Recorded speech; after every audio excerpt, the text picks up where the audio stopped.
Are you ready? Are you ready? Are you ready? Are you ready? Are you ready? Are you ready? Are you ready? Are you ready? Are you ready to forget your family and your job? World Cup, oh whoa. Football round the clock. Football round the clock. Football round the clock. World Cup, oh whoa. Football round the clock. Oh, oh, oh. Hello and welcome to Football Around the Clock. I'm your host, Derek Tay. I have David with me. Unfortunately, Charles and Raymond aren't able to join us, but we are going to do this podcast anyway. Tough luck for them. We need to get started. Not soccer. What am I talking about? Football has officially started. Premier League has kicked off. Super Cups have kicked off. We are underway. I'm so pumped. I woke up Friday and I was like, it started again. It was only a month. I felt like I was going through major withdrawals. But oh, I agree. So excited that it's back. So yeah, let's just go straight into it. Let's start with the league that started first, which is Premier League. As we go through, we'll hit transfers for each league as well. So just keep your ears open. A lot of information coming your way. So starting out for Premier League, start on Friday, we had Man U versus Leicester. And then that game ended up being a win for Manchester United 2-1, with 2 goals coming late in the game. David, do you watch the highlights for this? I want to make sure you got. No, I actually watched part of the game. Yeah. Okay. So yeah, I have strong feelings already. What do you think of Man U in this game? More of the same. They upgraded a couple positions, but Pogba, he did not look. I don't know what I would say expressive. He didn't look sharp. Especially. Oh man, what's the striker's name? The Colombian or the Chilean? Vidal? No. How did I forget his name? What's their striker's name? Their left winger. Martial From Arsenal. or from Man U? That came from Arsenal. Sanchez. He did not look sharp at all. Let's just say that during the World Cup, when people were commenting on Manchester United players, they're like, these players are looking so much better than they ever have at Man U, and it's just a return to form. I don't think any of them looked great. Once Man U scored that opening goal, I felt like they just kind of said, let's shut up shop and not let Leicester do anything. And I was actually really impressed with Leicester. Not like what they are now, but their potential. True. Yeah, I can agree with that, especially with losing Mahrez. Mahrez was key to the offense, and they still have Vardy, and Vardy came in a little late and helped them along to try to come back, but it was a little too late for that. But yeah, I can agree. I was definitely impressed with Leicester. Yeah, and they were forced into. I know that Claude Puel is a different coach, but they were forced into being a more attacking style of team, and that's not their forte. And they still looked pretty good. So I don't know. I think that Leicester, after they won, no one ever expected them to reach the heights again. But they're doing really well, actually, and I think they're continuing to look good. So being in the top 10, even for them, is an incredible success. And I think that they'll be there. They look great. Yeah, I don't think any EPL team has come promoted from the championship and win the league, win the EPL the next the season they're in it, and 2, stay as a prestige club in the Premier League for so long, having come up so soon. Yeah, so, I agree. Yeah, Leicester definitely looking good, and I don't know. My feelings about Leicester is that they're like a Premier League team now. I cannot see them being relegated. That's what my feel of it. And so everyone always gives congratulations to the Spurs for bringing through a bunch of young English players. I think Leicester does the same. And of course Harry Maguire, everyone knows about him, but they have a bunch of young English guys and just young players that I'm really impressed that they're giving them a start in the first game of the season against Man United, and they looked up to it.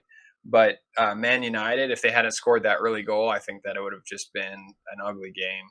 So, all right, well, Besides that, it was ugly till the end.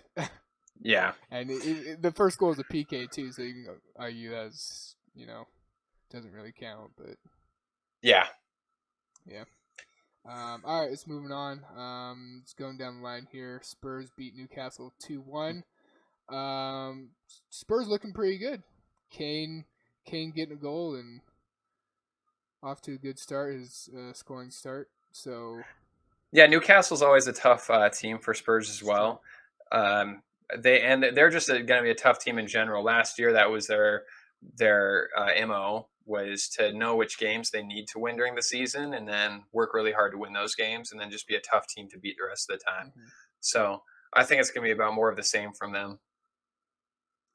Yeah, Newcastle will have to definitely figure out some tactics to stay up this season.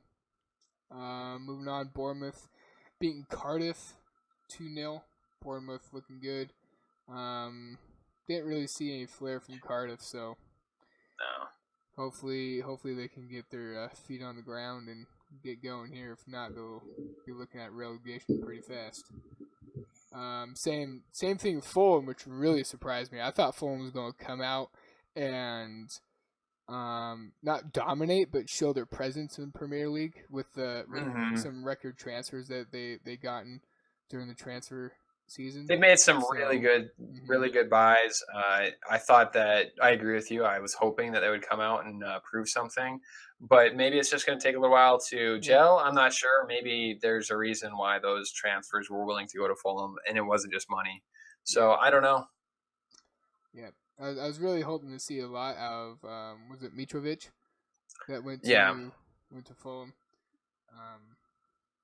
But yeah, like you said. Maybe they just haven't gotten their feet right, and yeah, like you said at the very beginning, it's before this, it's the first game of the season. Can't really take anything from it besides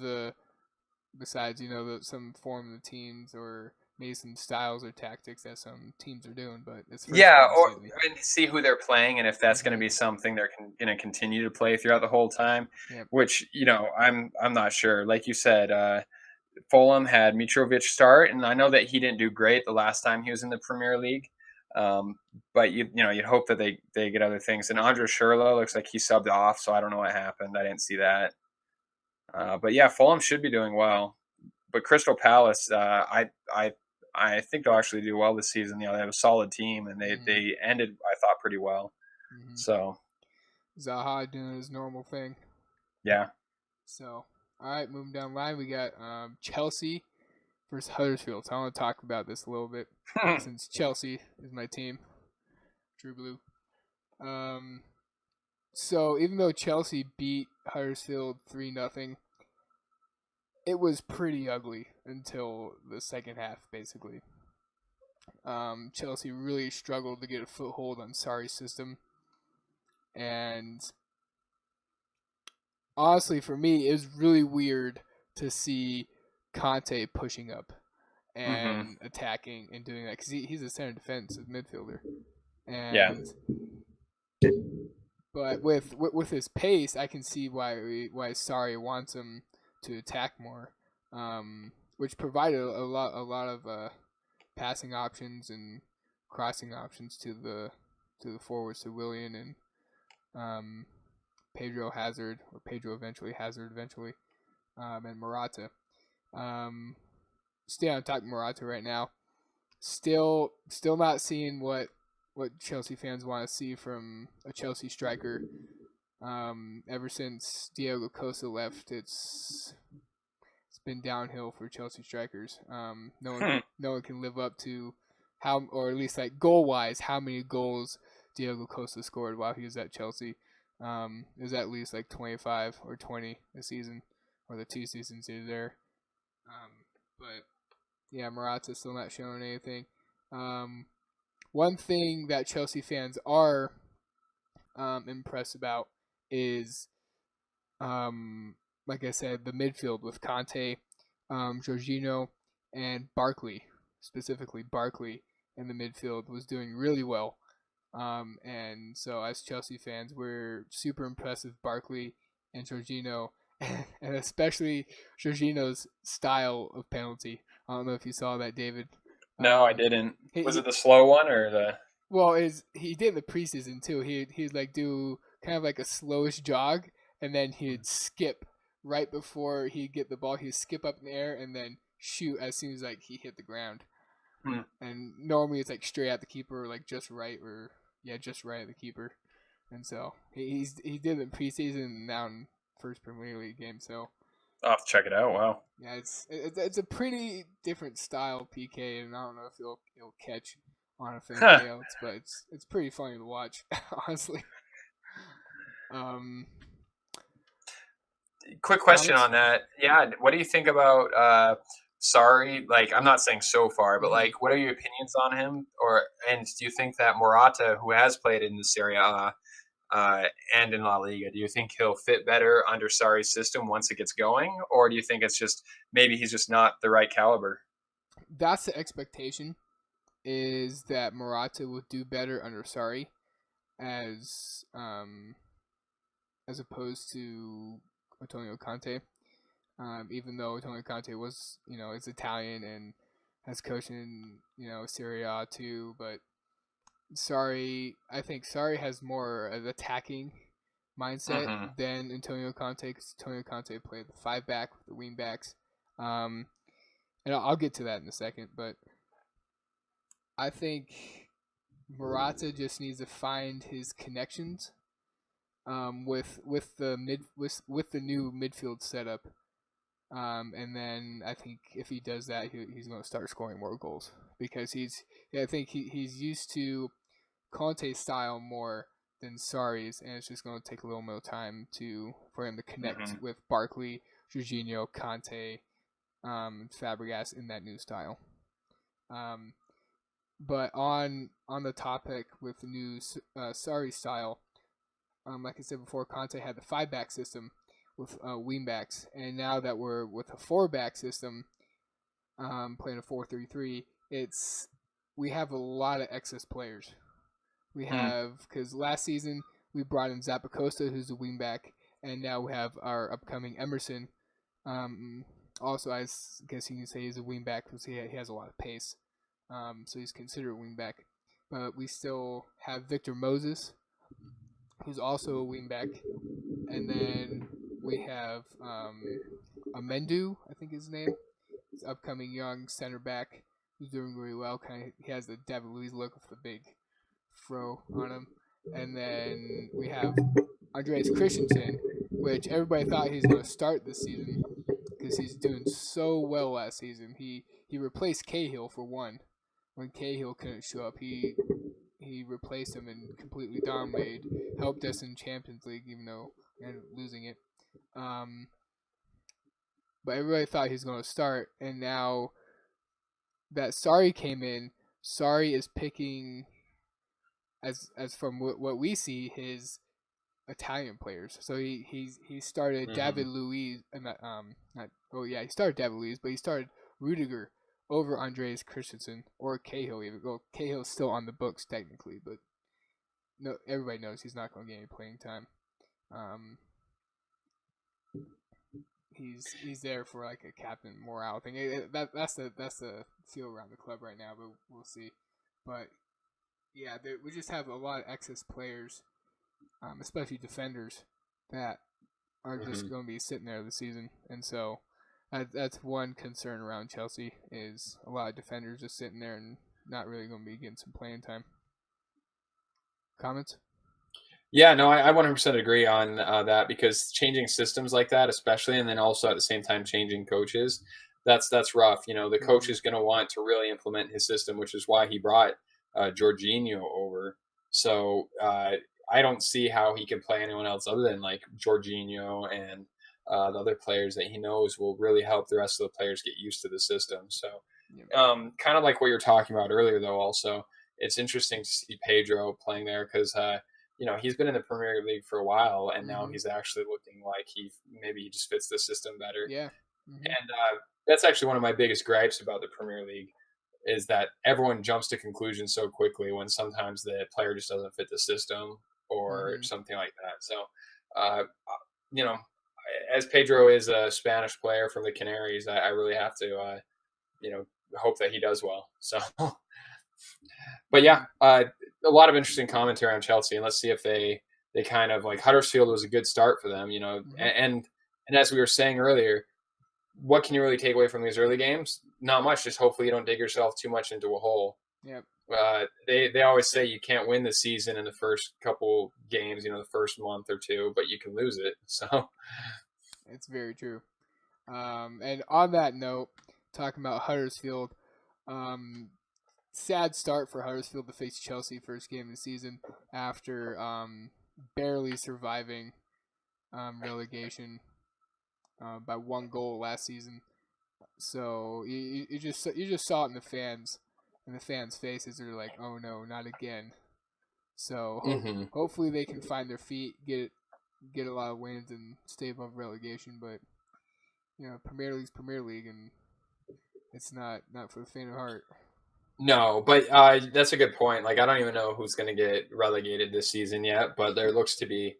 I don't see the quality in some of the teams that I think is necessary to stay up. So I think that it's going to be another good group of teams we have some very strong teams on the top, and I think there's going to be a good group of teams that are all going to be battling to stave off relegation. Mm-hmm. All right, let's move on. Going down the list again, we got Watford beating Brighton 2-0. Wolves and Everton tying 2-2. I don't know if you watched the highlights of this game, David. There's a red card incident around the 25th minute against Everton. My opinion that, well, at first I thought it shouldn't have been a red card because the ball was passed back to the defender. Defender took a bad touch and got away from him, and the striker was right there and gained possession. Yeah. And then as the defender was sliding, defender got the ball, like totally kicked the ball away with slide tackle, but he did it with cleats up and got the ankle of the offender. And the offender went down, and then out came the red card. So at first glance, you're like, what the heck, that shouldn't have been a red card. He got the ball, took out the guy, it doesn't matter, he got the ball. But then you watch the replay, his studs were like completely up and swiped like half his calf. And so, Oof. Yeah, his automatic red for them, and Everton was lucky to get away with tie from there. I was impressed when I saw that because I saw the early red card, and so I thought that Everton wouldn't have a chance, and so that's pretty impressive. They're just able to keep that. And another thing for all the CONCACAF fans and stuff, Raul Jimenez is over there, and now he's with Wolves, so that's a big thing. They have a pretty interesting team. The Wolves are one of the other teams. I thought Wolves, Everton, and Fulham were like kind of the bottom teams that did the best in the transfer window. And I think they look good. And so clearly not great if you have a man down Everton still tying with you. But yeah. Well, that's the thing, though. Like, looking at Everton's transfer window, they picked up 3 Barcelona guys. Yeah. And a couple other players. So they went out and spent money because they want to do well this season. And honestly, before that red card, if you watch highlights before that red card, Everton were dominating. Like there's no way Wolves were coming in that game.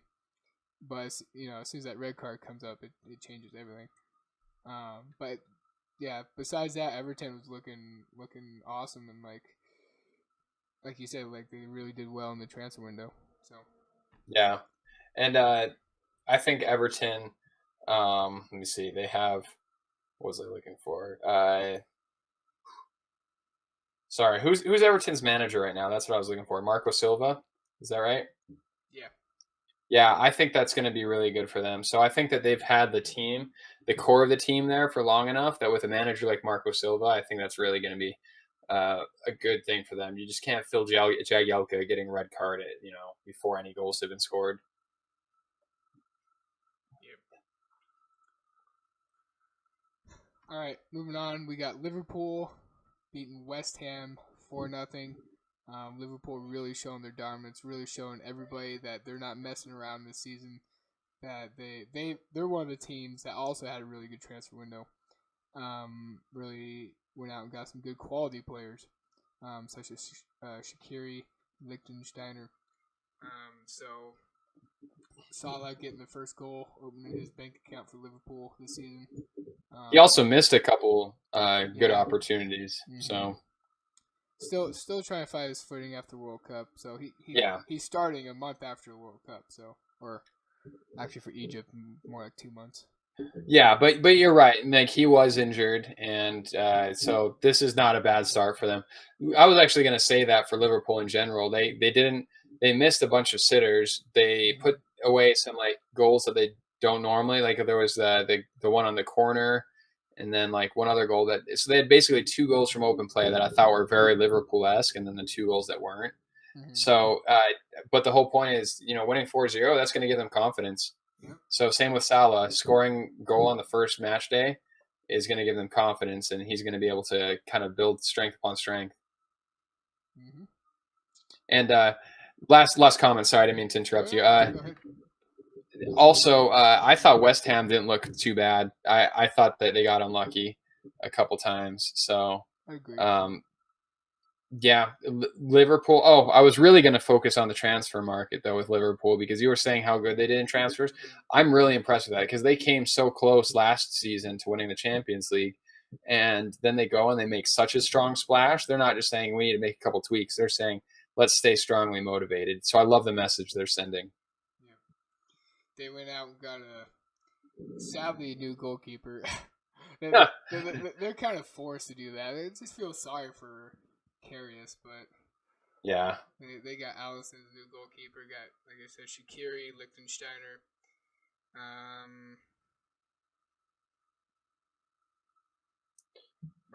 don't know if they had Markovic before. I can't remember. But yeah, Liverpool looking good. Next game, Southampton versus Burnley. It's one of those mid-table, mid-bottom table games that just kind of Yeah. So nothing there. And then game of the week supposedly is Arsenal versus Man City. Talked to this about before, and I thought about watching highlights again.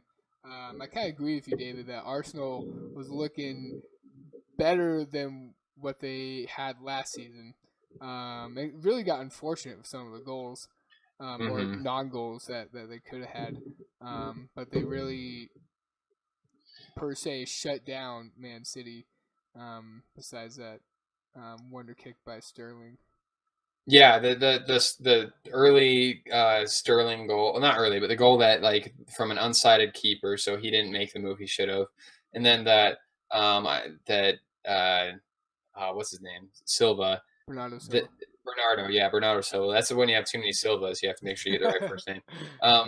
That was an incredible goal. Like he just turned and put his foot through that with the left. But other than that, like if Arsenal, I know that this was the main gripe of the commentary that I heard was that Arsenal didn't do well in the final third. And I agree. They didn't do great in the final third. Misplaced passes. They didn't look confident with their passing, which is normally what they do. Normally their passing is intricate in the final third, and it's their defense that you have trouble with. And this game, I think if their final third had been a little better, they probably would have had 2 goals, and their defense would have looked better because they would have had Man City kind of on the back foot. So that's, of course, a game of what ifs, but I was actually really impressed. And of course, I want Unai Emery to do well, so I was probably seeing it through tinted lenses. But yeah, Man City also looked great, though. So not to take anything away from them. No, nothing from Man City. But staying on Arsenal a little bit, focusing on Özil.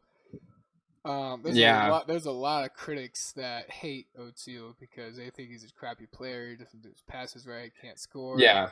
And he didn't really show anybody otherwise this game, honestly. He had one really bad touch that could have easily been a goal, if he had a softer touch. But like you said, Özil's part of the final third, and that's where they're not capitalizing. That's where the passes are lacking, and the finishing is lacking. And so, I don't know. Yeah. Maybe there's something wrong with Özil.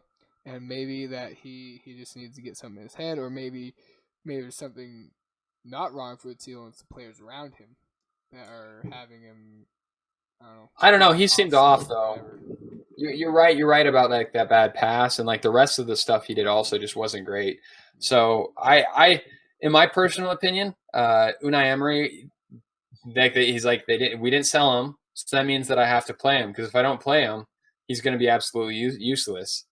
And you got to give him a chance. So I would have loved to have Özil subbed off. I think that he did not add any energy. And without the ball, he's not great. And with the ball, his passes weren't great this game. So what did he really provide?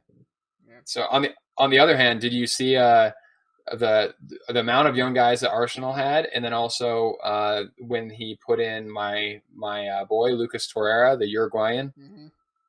Did you watch him? Torreira had some good passing. Oh yeah. Mm-hmm. I agree. Arsenal has some young talent. I think they're trying to feed off Liverpool's ideals a little bit. Yeah. And changing it up, and I don't know. I think Özil should have went somewhere else as transfer. Yeah. But I think he's saying maybe this is could be my last season at Arsenal. Let's just sit it out and wait. But I think something needs to change with Özil. Either like his mentality needs to change, his style needs to change, or something for him to be able to stay at Arsenal. If not, he may be gone as soon as the winter break. So yeah, I wouldn't be surprised actually if it continues like this. I know, first game of the season, let's make some really drastic proclamations, right? Let's say Man City's going to win it, and let's say that Arsenal's going to send Ozil by the winter break. No, I'm just joking, but yeah, I wouldn't be surprised based on his World Cup, based on last year, based on the first game of the season, based on the off season, even like he's clearly an incredible player, but he's just not doing it. Like maybe he needs to be more of the centerpiece, and or maybe he needs a harder working team around him so that like he doesn't have to play defense. But if you notice, Unai Emery said, "Hey, what works against Man City? The only thing that anyone knows that works against Man City so far is whatever Liverpool does against them." So he was like, let's put a strong, pressing defense and then a low block once we get on, stuck on defense. And it mostly worked, but with Özil out there, someone who's not going to be able to work their tail off, I think that was a giant chink in the armor that Man City exploited. Mm-hmm. Definitely. And let's stay on topic of Man City. And Pep Guardiola is just, I don't know, he has some charm to his style, or to something. He has hands of gold. The Midas touch. Midas touch. There you go. He has the Midas touch because, like, I don't know what it's about Man City. Like he turned the team around, won the Premier League. But on the flip side, I'm talking about this game versus Arsenal. They didn't look like the Man City as they did last season. No. Like, Arsenal came out and said, "Okay, we're going to do our thing against you," and Man City was like, "Oh crap, this is almost like you said, a similar style like Liverpool came out against us, and they're getting counterattacks on us. They're having chances, and they're really getting caught out on their defense pretty often. It's just Arsenal couldn't capitalize in the final third, and their final third sucks." And that's the complete opposite to Liverpool. That's why Liverpool beat them all the time, because they have a really good final third. Yeah. And so, go ahead. Yeah, no, so I 100% agree. And I think that you noticed that even when De Bruyne came on, his passing wasn't on point. Mm-hmm. Even got a yellow card. Yeah. And then that was against Torreira, and Torreira will do that all season. You're going to see that. He was the most fouled player in Italy, and it's because he gets to the ball just like a second faster than anyone else, and he uses his body super well. So that's not going to be a surprise. But the fact that it was De Bruyne, that was definitely a surprise, because De Bruyne is usually he never gets cards.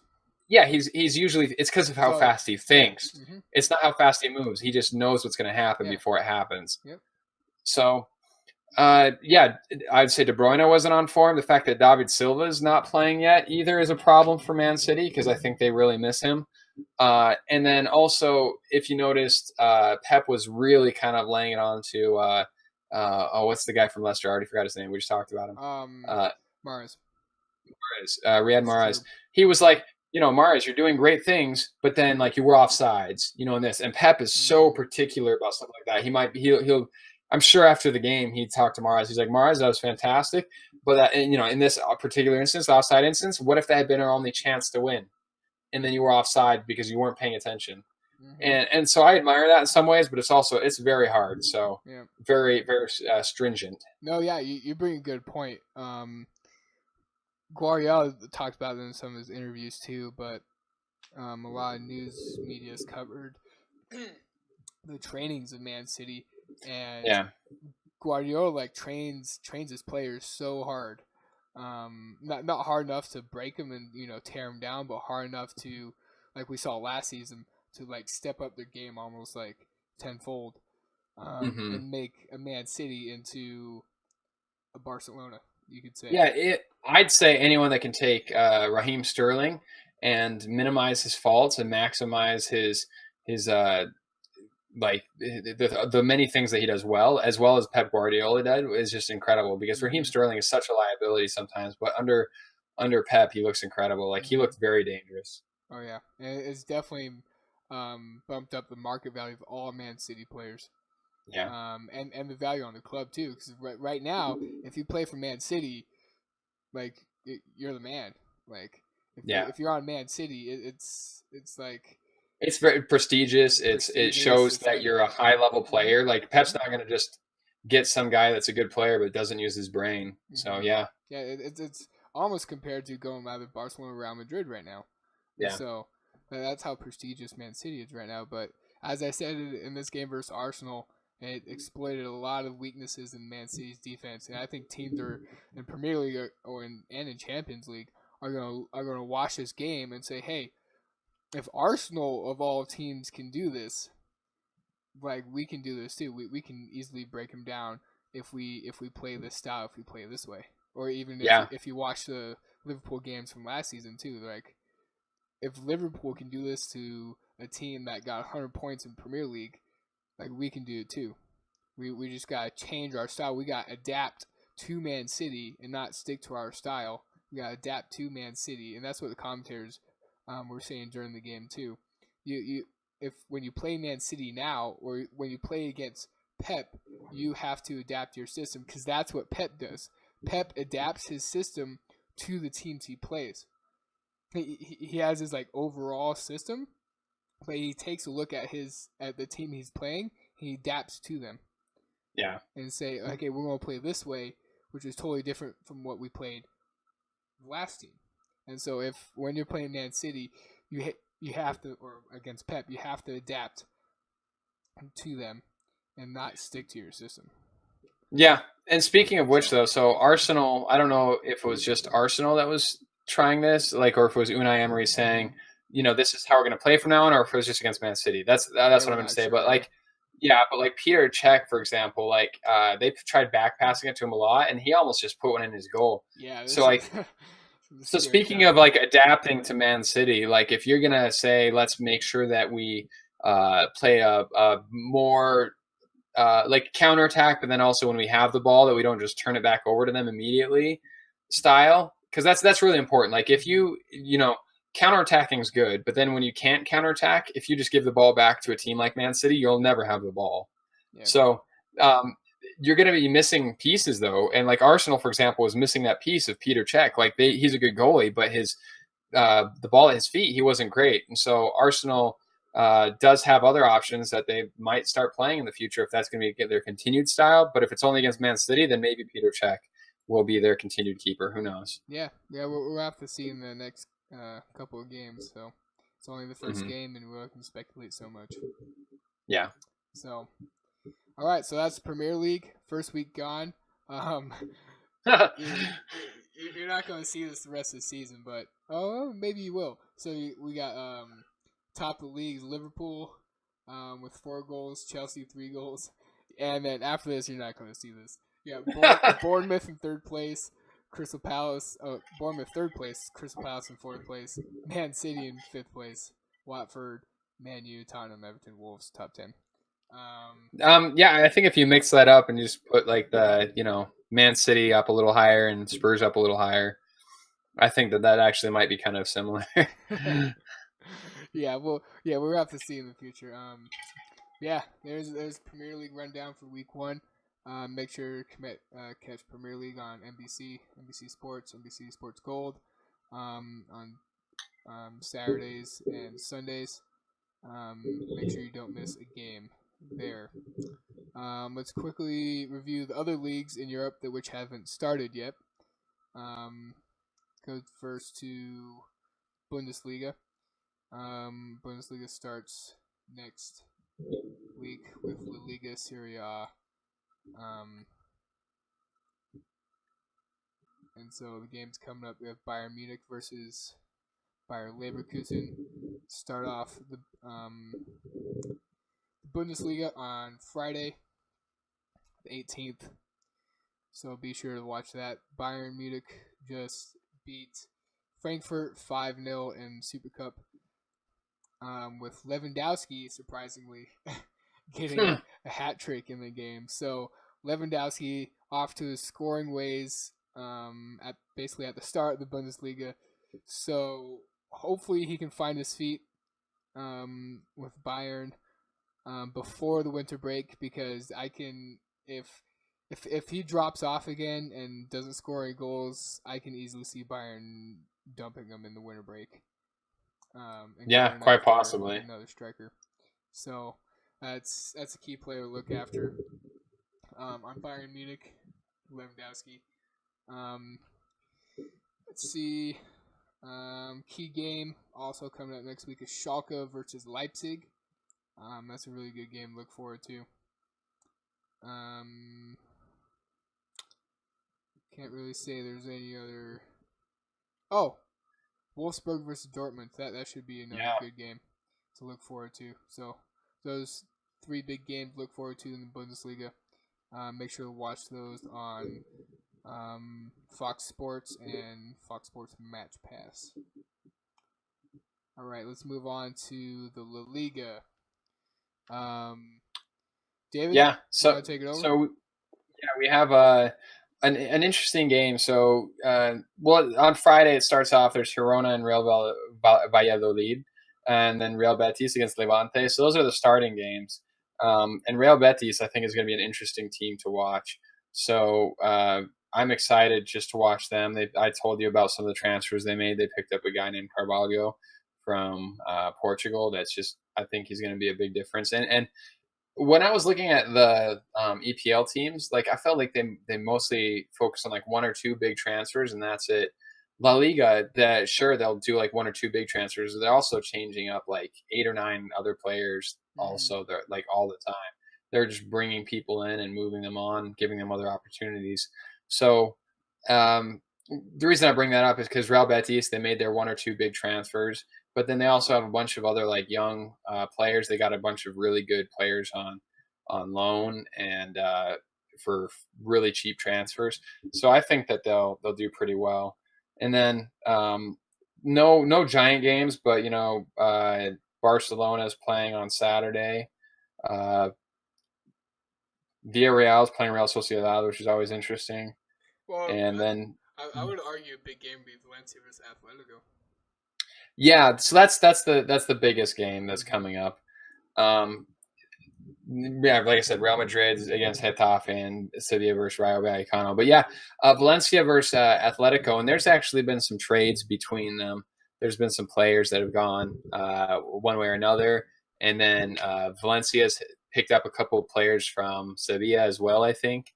So some really big, and Atletico's made some big changes. When we were talking about the transfers a couple weeks ago, I was talking about how big of changes Atletico is making. They're really trying to revamp their team and kind of get down for another couple seasons of being at the top level by getting some really good young talent.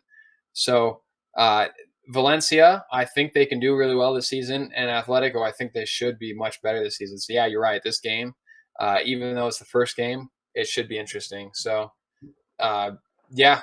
Can I talk about the Super Copa for a moment? I was gonna yeah. So Sevilla played against Barcelona, and Barcelona won 2-1. But Sevilla looked really good actually, and they scored first. They had continual opportunities, and they exposed a lot of flaws in Barcelona. So I wanted to point that out for two reasons. First, Sevilla looks like they still have some problems, but they're going to be kind of more back than people thought they would be. And Barcelona, first of all, they were running like a 4-4-2, and Dembele was wide, and they were getting up the field, so their attack was looking great, but their defense was definitely, there were some issues, and Sevilla had some good possession as well. So I wouldn't be surprised if Barcelona does really well during the season, but it could be problems for them. They, especially last year in the Champions League, we never expected them to give up so many goals in one game. Like, they would destroy one game, and then the next game they would just give up so many goals. And I think that that's going to be a continual issue. They clearly have some defensive issues. Yeah, so I got a question for you, David. With Barcelona looking a little shaky and Real Madrid losing Zinedine and Cristiano Ronaldo, Zinedine and RC7, how's the La Liga going to look this season? How do you think it's going to turn out? Well, I'm a big believer in the new coach at Real Madrid. Okay. Not like as in I think he's the best coach for Real Madrid, because there's a lot of guys that are great coaches, but Real Madrid's just a really difficult place to coach. So he's going to bring in a lot of young players. He's going to keep playing them, and they're going to do really well. And so I think that Real Madrid can win the league, which is almost unheard of to say with a shakeup like this. But because this is an end of an era for Zinedine, for Cristiano Ronaldo. That's incredible leaving, and so I think that Barcelona will do really well. Real Madrid will do really well, but we'll see a bunch of other teams that we're not used to seeing. Like, I think Real Betis will be up there, and Atletico will be maybe behind Real Betis actually. So I do think though that Barcelona will come in first, Real Madrid second. I don't know, around there. I guess what I'm saying is I don't know who's going to win. That's okay. Clearly silly to say, but I think that we'll see the similar teams as in Barcelona and Real Madrid at the top, but like a couple other teams right below that level. How about that? That's what I'm trying to say.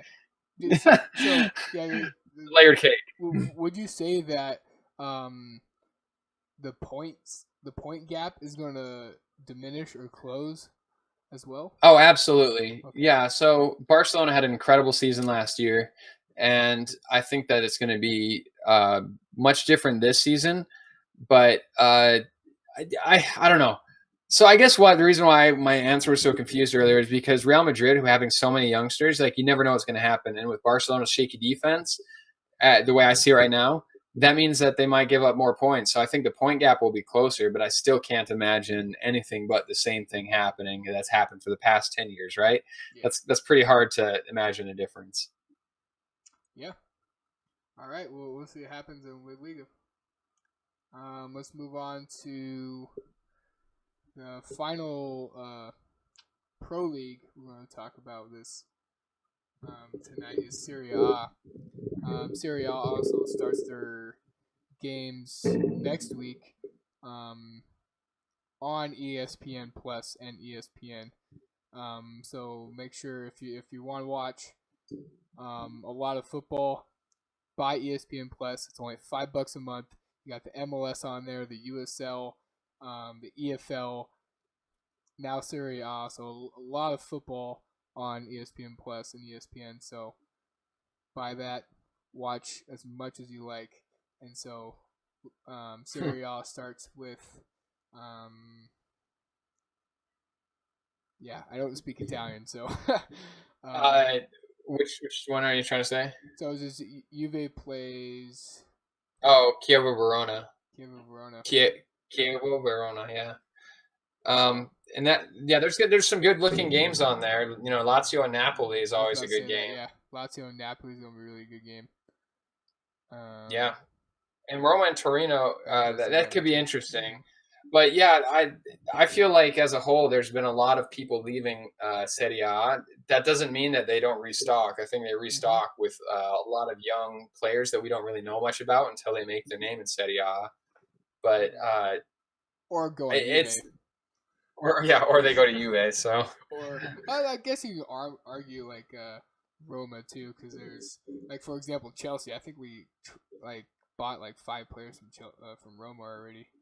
So yeah, no, Roma is a classic team that, like, you know, they're actually a great stepping stone team. And there's a couple other teams that are similar on that. A bunch of those Italian teams pull a lot of players from like Argentina and other players like that, other places. So yeah, of course they're going to be good. But right now, other than Cristiano Ronaldo going to Juve, I feel like they've lost a lot. For example, I didn't mention this, but this is a step removed because he went to Bayern first, but Barcelona did get what's his name? Vidal. Arturo Vidal, yeah, who was in you know he really made his name in Italy, and so like I think that a bunch of players have like slowly been leaving Italy. I thought they were rebuilding for a little while, but other than a couple big names going, I don't know who's really gonna be a force in Italy.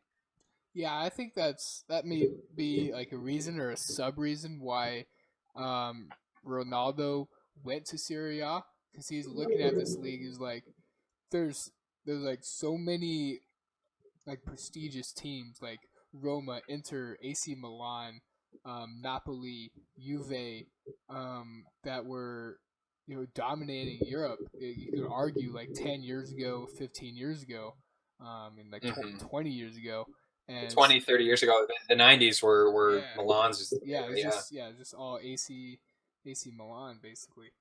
And so I think Ronaldo looked at that. He's like, okay, I think I can really boost this league up, this struggling European league that I know can get up there. Because if you look at the French league and the Bundesliga is like, yeah, they're up there, but you got Bayern and PSG like blowing everybody out every season. And then you can look at Serie A saying, yeah, Juve wins it, almost every season too, but it's like close. Like it's a struggle. So and those other teams, they're great, and they actually do really well in the Champions League a lot. Like I think that Napoli did really well. Yeah. Roma has done great. Like maybe I don't know. There's so much potential. They always seem to be just like a step away from being really, really good. And some of these teams, like you might not have heard of them, but Spal, that's a great team actually. They have some history. They're an interesting team. A bunch of these other teams have like a lot of history. They just now like they just don't have the players or the money or the. So yeah, and the Chinese market has been investing a little in some of them. So maybe they'll build up. Yeah. So yeah, hopefully. I know Inter Milan just came off kind of a scandal thing, and they're kind of a fresh start this year. So hopefully, that's one of the teams I'm sort of watching in Serie A is Inter Milan, and AC Milan and Napoli. Obviously Juve. See how Ronaldo does. But yeah, those are my picks to watch out for in Serie A. Yeah, make sure you guys watch ESPN for the matches of the week for Serie A, and then all the rest of the matches will be on ESPN Plus. So yeah, that's it for the pro leagues tonight. But we're gonna move on and talk about international play, because the whole system for all international play has changed. There will be no more friendlies anymore. And it's switched to nations leagues. And so CONCACAF, we'll get to them, but they created theirs in March, and then this last June, I'm pretty sure it's June, UEFA created their Nations League.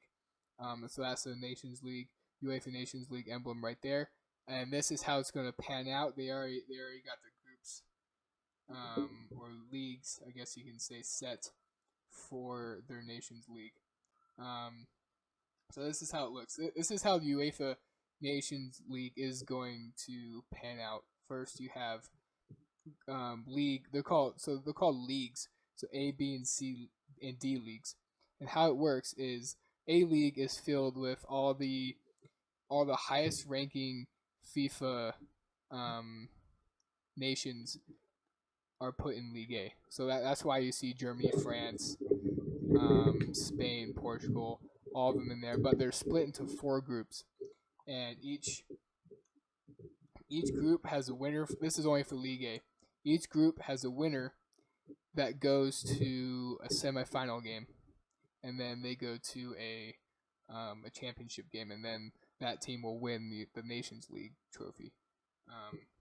And you only can win the Nations League trophy by getting in Group A and then winning your group. And then for the rest of the leagues, so for example, if Iceland, Poland, Croatia, and Netherlands get relegated from their group, they get relegated to B League.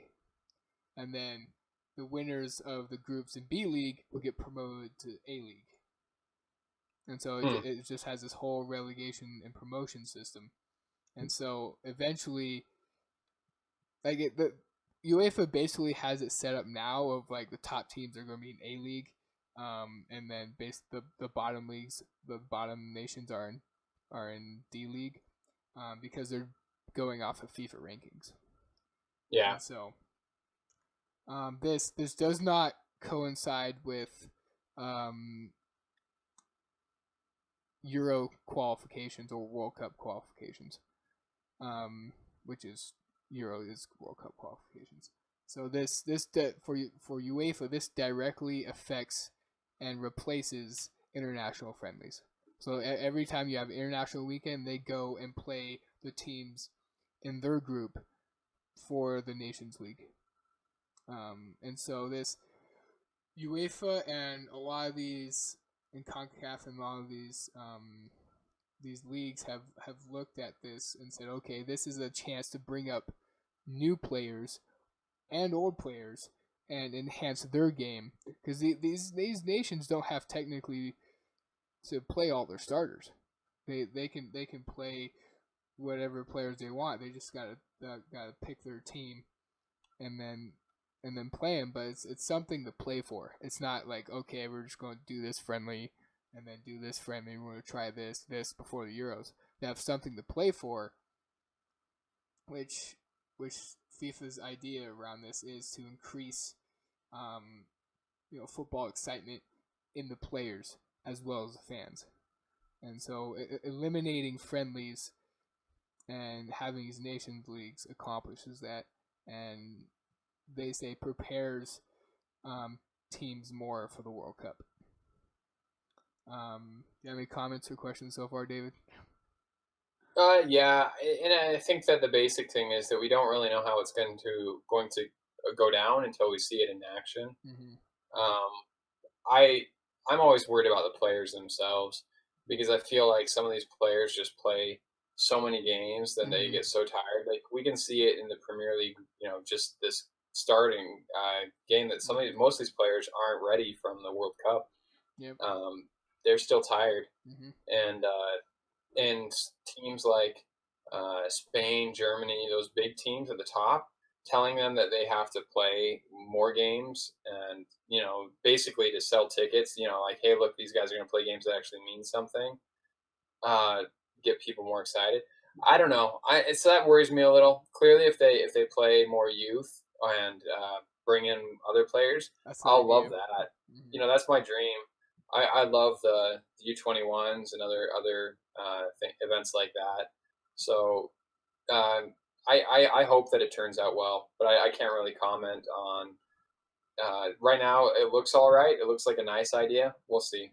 Yeah, and so for UEFA, this is starting this season. So this fall, they're implementing it, and it'll carry. And then the championship game will be right before Euro qualifications, or like right in the middle of Euro qualifications.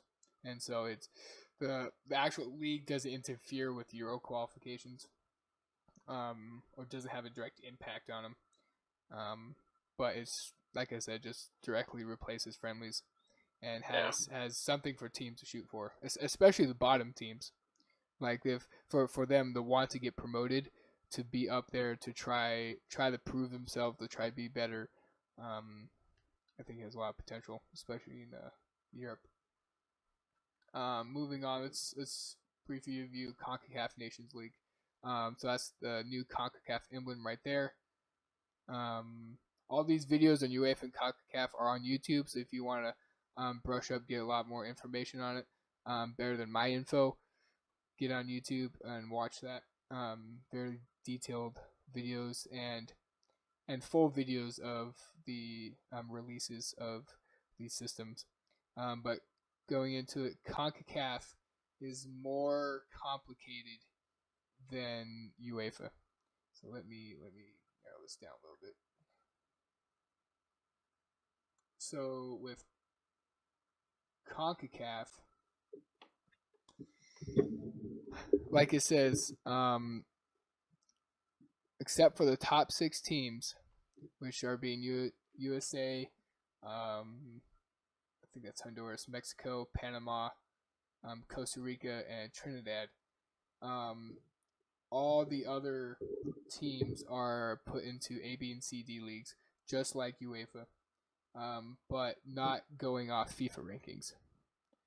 So there's a new ranking system that CONCACAF is developing that will determine who will be in A, B, and C, D league.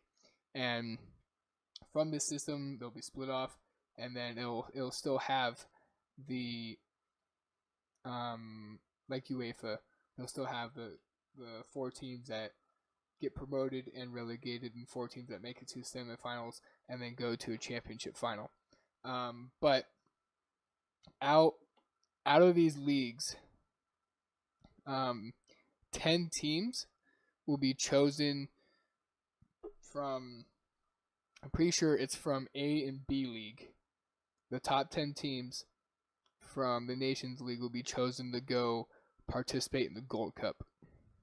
So it directly affects the CONCACAF Gold Cup, except for those 6 teams right there. Those 6 teams that are ranked higher than any other CONCACAF team in FIFA are automatically have a bid into the Gold Cup. Now this exception for these 6 teams is only the first time around. As soon as the Gold Cup ends and they start World Cup qualifications, that's World Cup qualifications. That's its own thing. But as soon as Gold Cup ends, these 6 teams, USA, Mexico, Honduras, Panama, Costa Rica, Trinidad, they get put in the mix with the rest of them. So this is a one-time starter up to kind of give the Nations League a little push, and essentially not turn off the big 6 teams to this new system. That's the vibe I got. Is that they want to bring up new teams in this new system to the Gold Cup, but they don't want to shut down the big 6, because like if you knock out USA from the Gold Cup, it's obvious your ratings for the Gold Cup are gonna plummet. Yeah. And your ticket sales are gonna plummet. Your revenue is gonna plummet. So they want to boost this system as much as possible the first time, and then afterwards they'll see what happens. So if USA sucks after this first time around and doesn't do good, and they keep getting relegated to B, C, D league, like, sucks. Too for bad, us. I guess. But yeah, but yeah, I don't see that happening with all the youngsters USA has. But I'm surprised Canada's not on there, because speaking of youngsters, they have a guy that just went to Bayern, right? Oh yeah, yep, got picked up from Bayern. So yep, so that's a new CONCACAF league, a Nations League, which I believe is starting up either this fall or spring as well. So these Nations League are trying to kick off as soon as possible so they can get games in, and get new players rotated in, new teams rotated in, to prepare for the Euros and the Gold Cup coming up. Qualifications coming up for those next season. So yeah, those are the 2 Nations League we're going to talk about tonight. Make sure you guys look out for Champions League draws coming up. I'm pretty sure they're either on the 15th or the 16th of August. Don't count me on that one, but Europa and Champions League draws are coming up very soon, so be sure to watch out for those. David, do you have any closing comments? Yeah, I'm excited for the rest of the leagues to start. I'm excited just for soccer to be back in general. I'm so excited for that. Like you're right. What you said at the beginning.